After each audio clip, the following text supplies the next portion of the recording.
November 1950. A Chinese infantry officer named Peng Deqing sat down and wrote a single line into a report his superiors would later struggle to categorize. We surrounded an enemy who should have ceased to exist as a fighting force. Instead, we found ourselves fighting an enemy who seemed to grow more dangerous as his situation grew worse. He was not describing a victory.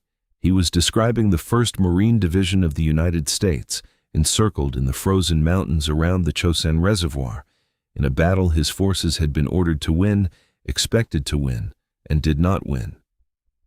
This is not a story told through American memorials, veterans' reunions, or the film reels that later shaped how the battle is remembered at home. This is a story built entirely from Chinese after-action reports, captured documents, and testimony from officers who had every professional reason to flatter their own performance and minimize the enemy's, and who instead, again and again, wrote down something that unsettled their own chain of command, enough to survive in the archive.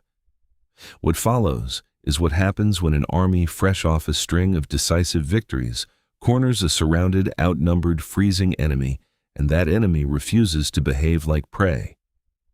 By late November, Chinese forces under Marshal Peng Dehuai had already crossed the Yalu River in overwhelming numbers. United Nations units had broken and withdrawn across the western half of the peninsula. The doctrine behind this success rested on one core assumption: surround a modern mechanized army, cut its supply lines, expose it to brutal terrain, and it fractures. It abandons its equipment. It breaks apart in disorganized retreat. That assumption had just been proven correct weeks earlier against other American units. But the commanders assigned to destroy the Marines dug into the mountains around Chosin were about to discover something the doctrine had not accounted for. The 1st Marine Division under Major General Oliver Smith had advanced with a caution that frustrated commanders above him. Smith insisted on maintaining supply lines. He built airstrips as his men advanced. He refused to let his regiments outrun each other. It looked at the time like hesitation. It was not hesitation.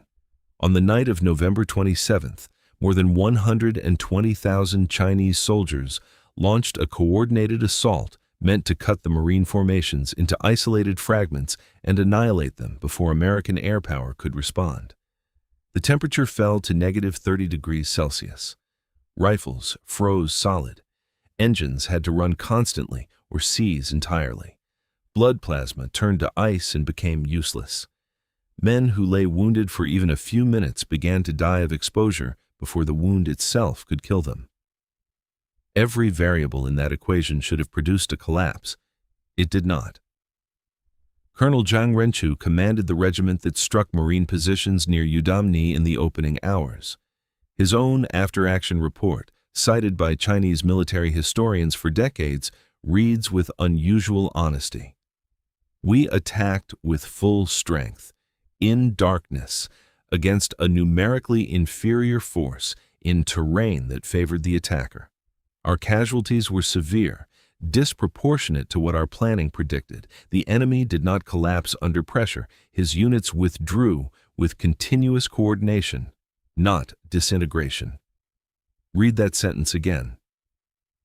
A commander is telling his own high command that an assault approved on paper, on numbers, on every conventional model available to him, did not produce the result those numbers guaranteed. But what his report does not explain is how. How does a surrounded force maintain coordination while losing ground, losing men, and losing the temperature war at the same time? However, the tactical picture on the ground was worse than Zhang's report suggests. The 5th and 7th Marine Regiments near Udamna were not simply under attack. They were cut off. Chinese forces held high ground on every side and had severed the road south toward Haigururi, the only viable line of withdrawal for the entire division. In conventional military terms, there are only two outcomes for a force in that position: capitulation, annihilation. The Marine Command chose neither. Before Davis's men ever reached that pass, the company holding it had already been fighting alone for 5 days and 5 nights. Fox Company, roughly 240 Marines, held a frozen hilltop above the Toktung Pass, because the road below it could not survive as a supply line without that height and friendly hands. Chinese assessments of the position before the assault projected its fall within hours of sustained pressure. The company's commanding officer, a captain who had been wounded early in the fighting and refused evacuation, kept the position organized through repeated night assaults, through ammunition shortages, through temperatures that killed men who fell asleep in their own foxholes. The hill held. Chinese forces attacking it in successive waves recorded losses so severe that the position was eventually bypassed rather than taken directly, a tactical admission that the cost of the hill no longer justified its capture. Lieutenant Colonel Raymond Davis was ordered to take his battalion over a mountain pass at night, through snow that reached men's waists, with no vehicles, to relieve what remained of that company holding the Toktung Pass. He did it. His men reached the position. They broke the siege. A Chinese battalion commander in that sector, known in captured documents only by his surname Liu, wrote afterward, "We did not believe movement of this kind was possible in these conditions, with this equipment, at night. We had assessed the terrain and the weather as an ally that would immobilize the enemy. We were incorrect. Read what he is admitting. The mountains were supposed to fight for him. They didn't." Yet one variable kept appearing in Chinese report after Chinese report, and none of the officers writing it down had any reason to invent it. Chinese doctrine assumed that sustained pressure on an encircled force eventually produces a specific kind of fracture, a moment where the surrounded command chooses the survival of the whole over the recovery of its isolated pieces. Abandon the wounded. Abandon the disabled equipment. Save what can be saved. It is, in fact, the rational calculation. It is what most militaries have done historically when the alternative is total destruction. Major Zhou Wenbin, whose regiment was positioned to interdict the American withdrawal route, wrote an assessment later studied extensively by American historians with access to Chinese archives.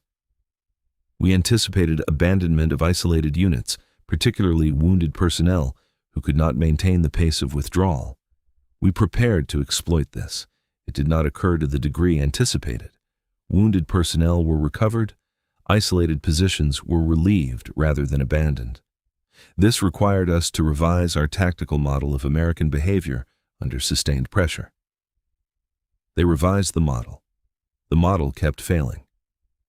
The withdrawal itself, beginning in early December, is described by historians on both sides as one of the most difficult sustained fighting retreats in modern military history. Over 100 kilometers through mountains controlled largely by the enemy, in cold that never let up. The Marines did not withdraw as a collapsing mass. They withdrew as a column. Wounded, brought. Equipment, brought. And in a detail Chinese commanders struggled to process in their own reporting, the dead were brought too. General Song Shilin, commanding the operation meant to destroy that column, filed an assessment now cited more than almost any other Chinese document from the campaign. The American Marine Division, though surrounded, though outnumbered by a factor exceeding 10-1, though operating in conditions of extreme cold for which neither side was prepared, conducted a withdrawal that inflicted disproportionate casualties on our forces at every stage. This was not a retreating army. This was an army executing a planned tactical movement under fire. Read that last line twice. A general is telling his own command that the difference between retreat and maneuver decided the entire operation. But what his report leaves out is the cost his own side paid to learn that lesson. The 9th Army Group entered this campaign with overwhelming numerical superiority. It came out of it, according to several post-war Chinese assessments, with multiple divisions rendered combat ineffective for the rest of the winter. Much of that damage was not battle damage at all. It was frostbite. It was exposure. It was a Chinese logistics system that could not match what the Americans, despite real hardship, kept functioning through carrier-based air support and stubborn maintenance discipline. Captain Xu Genchu, who survived the campaign, gave an interview decades later that captures the psychological cost more plainly than any report. We had been told this would be a battle of annihilation, that we would destroy an army that could not survive in these mountains in this cold. Instead, we watched an enemy who should have been destroyed conduct an orderly fighting withdrawal that cost us more than it cost them at nearly every point of contact. One detail recurs across the Chinese record more than any other. Marine and Navy aircraft, flying from carriers offshore and from an airstrip built at Hageru-ri specifically for this fight, gave the withdrawing column continuous close air support. Chinese anti-aircraft capability in the theater could not counter it, and Chinese ground units learned quickly that movement in daylight across open terrain invited an air response that arrived within minutes rather than hours. Combine that with artillery crews who kept their guns firing through cold that should have frozen every mechanism solid, crews who broke ice from breech mechanisms with bare hands rather than let a gun fall silent, and Chinese units pressing their numerical advantage ran directly into concentrated firepower they were not equipped to survive. Lieutenant Wang Fucheng, whose company tried to overrun a section of the column near Koto-ri, wrote afterward, "We advanced according to standard doctrine against what should have been a vulnerable retreating formation. We encountered a coordinated defense supported by artillery and aircraft, operating with a level of continuity we had not observed from American forces elsewhere. This is closer to prepared defense than retreat. It never behaved like retreat, not once." There is one more detail that appears in Chinese assessments almost as an aside, and it may be the most telling one. Officers describing the withdrawal repeatedly noted that Marine units passing through ambush zones did not simply return fire and continue moving. They stopped. They cleared the high ground overlooking the road before proceeding, absorbing additional casualties in the short term to eliminate the position rather than run past it and leave it intact for the next column behind them.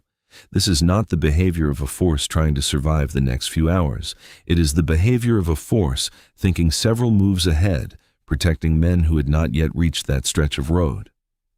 A captured Chinese lieutenant, questioned after the campaign about why his unit had failed to inflict greater losses on the retreating column, reportedly said that the Americans fought as though the column behind them mattered more than the column they were currently in. It is a strange thing for an enemy officer to find worth reporting.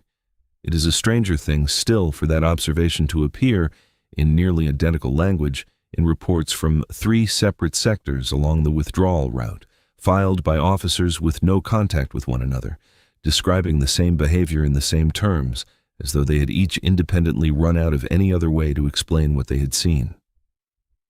The 1st Marine Division reached Hungnam. It was evacuated by sea alongside tens of thousands of North Korean refugees, and it was combat effective again within a time frame Chinese planners had not thought possible, given what it had just survived. The 9th Army Group needed months to recover, a delay historians on both sides linked directly to the broader stabilization of the front in early 1951. General Song Shilun's final assessment to Marshal Peng Dehuai's headquarters contains what Chinese military historians treat as a rare moment of complete honesty. I have been asked to explain why a numerically superior force with the advantage of terrain, initiative, and surprise did not achieve the destruction of an encircled enemy division. The honest assessment is that we encountered a military institution whose internal cohesion did not degrade under conditions our doctrine assumed would produce such degradation. This requires further study before we commit forces against similar formations under similar conditions. Sergeant Major Liu Jiying said it more simply, decades later, in an interview for a Chinese historical documentation project. We had fought and defeated American units in the western part of the country only weeks earlier. We expected a similar outcome. What we encountered instead was a different kind of American formation, one that did not fight the way the doctrine we had been given, described American units as fighting.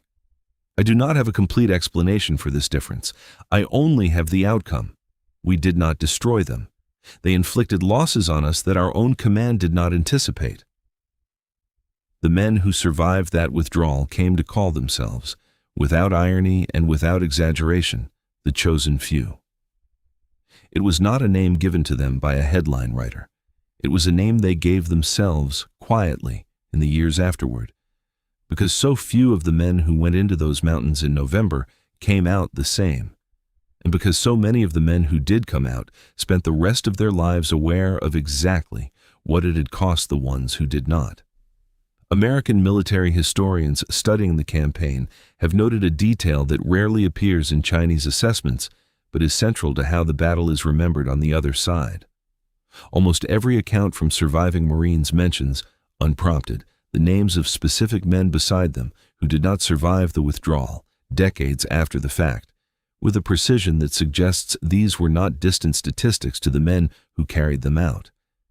That kind of memory does not attach itself to an army that behaved the way Chinese doctrine expected it to behave. It attaches itself to men who watched their own division refuse, collectively and repeatedly, to leave anyone behind. That is the entire story, stripped to its final sentence. Not a tale of American technology overwhelming a weaker enemy, though the aircraft and the artillery mattered. A specific institution, the United States Marine Corps, held together under conditions built to make it fall apart. And it did not fall apart. The Marines who fought at Chosin did not capture ground or destroy an army. They walked out of those mountains as a division. They brought their wounded. They brought their equipment. They brought their dead. And the men sent to annihilate them went home and wrote reports explaining, in the flattest, most careful language available to a professional soldier, that they had encountered something their doctrine had never prepared them to defeat.